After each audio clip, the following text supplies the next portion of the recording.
Este es el segundo video para poder entonces dominar y conocer el máximo común divisor y el mínimo común múltiplo. En el video anterior, en mi perfil, pudimos entender lo que son los factores primos.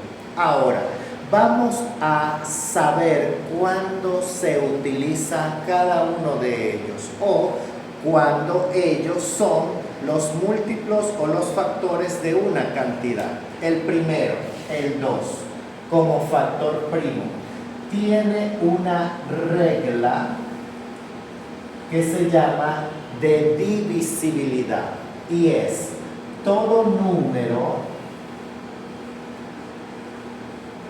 que terminado en par es divisible por 2, o sea, todo número terminado en par. ¿Cuáles son los números pares? El 0, el 2, el 4, el 6 y el 8. Todo número terminado en par, su factor primo será el 2. ¿Por qué? Porque lo divide en forma exacta. Vamos a suponer que tenemos el 262. Él termina en par.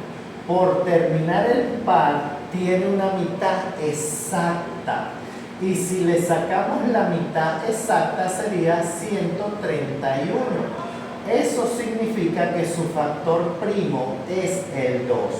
Todo número que termine en par, su factor primo será el 2, porque el 2 multiplicado por la mitad de 110 es 55. 2 por 5, 10, al 11, 1, 1 con 0 da 10, 2 por 5, 10. El factor primo lo que indica es que él se asocia con la mitad para producirlo. Entonces, el primer elemento a conocer como factor primo es el 2 y él será para todas las cantidades que terminen en número par, o sea, que sean pares. Ahora vamos a ver la regla del 3. ¿Cómo saber si el 3 es el factor primo de una cantidad? Bueno, conociendo su regla.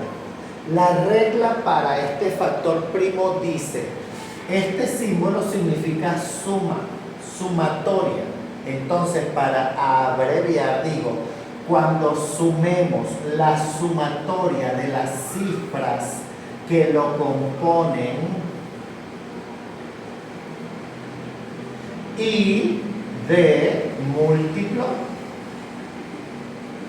de 3, entonces ese número tendrá como factor primo al 3. Vamos a entender, ¿quiénes son los múltiplos de 3? Los números que están en la tabla de multiplicar del 3, el 3, el 6, el 9, el 12, el 15, el 18 y por ahí se van. Entonces, si yo tengo, por ejemplo, el 3, el 1 y el 5, esa cantidad no tiene factor primo 2 porque no termina en par. Pero cuando yo sumo las cifras 3 más 1 más 5, vean lo que pasa. 3 más 1, 4. 4 más 5 da 9. Sumo las cifras del número y me dio 9. El 9 es un elemento que participa en la tabla de multiplicar del 3, o sea, múltiplo del 3. Quiere decir que su factor primo es el 3. Todos los números que sumado las cifras me dé múltiplo de 3, su factor primo es y será siempre el 3. ¿Cómo sabríamos qué número va acá? Dividiendo. Vamos a hacerlo aquí al lado. Si es el factor primo, da una división exacta, sin residuo. 3 por 1, 3, al 3, 0, bajo el 1 no se puede, bajo el 5, y 3 por 5, 15. Quiere decir que quedó 105. Ese sería el siguiente número a evaluar. Ahora fíjense, Este número no termina en par, no es el 2 por la regla de divisibilidad, pero voy a sumar sus cifras. 1 más 0, 1 más 5, 6, y el 6 está en la tabla de multiplicar del 3, quiere decir que vuelve a ser el 3 y vuelvo a dividir.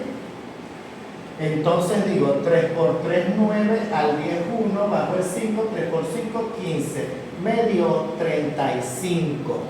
Ahora sumo las cifras, 5, 6, 7, 8. La suma de 3 y 5 dio 8. Y 8 no está en la tabla de multiplicar del 3. Quiere decir que ya el 3 no será más. Ahora vamos a ver cuándo es el 5 factor primo del 5. ¿Cuándo será el 5? ¿Cuál es la regla? Será 5 cuando la cantidad termine en 0 y 5 o 5. ¿Qué significa? Aquí habíamos tenido 35, ¿verdad? No es par, entonces no es el 2. Sumo la cifra, da 8, no es el 3. Entonces debo evaluar la otra regla, la del 5. ¿Termina en 0 o en 5? Sí. Entonces el factor primo es el 5. 5 por 7, 35. El 7 es otro factor primo porque el 7 no se produce sino únicamente 7 por 1. No hay una combinación que lo produzca. 2 por 3, 6, 3 por 3, 9. 7 por 1 da 7, es un factor primo y terminaría en 1. De esta manera es necesario entonces conocer cómo se descompone según sus factores primos las cantidades. Sería entonces el primer paso a realizar cuando nos pidan máximo común divisor y mínimo común múltiplo. En el siguiente video hablaremos más de esto.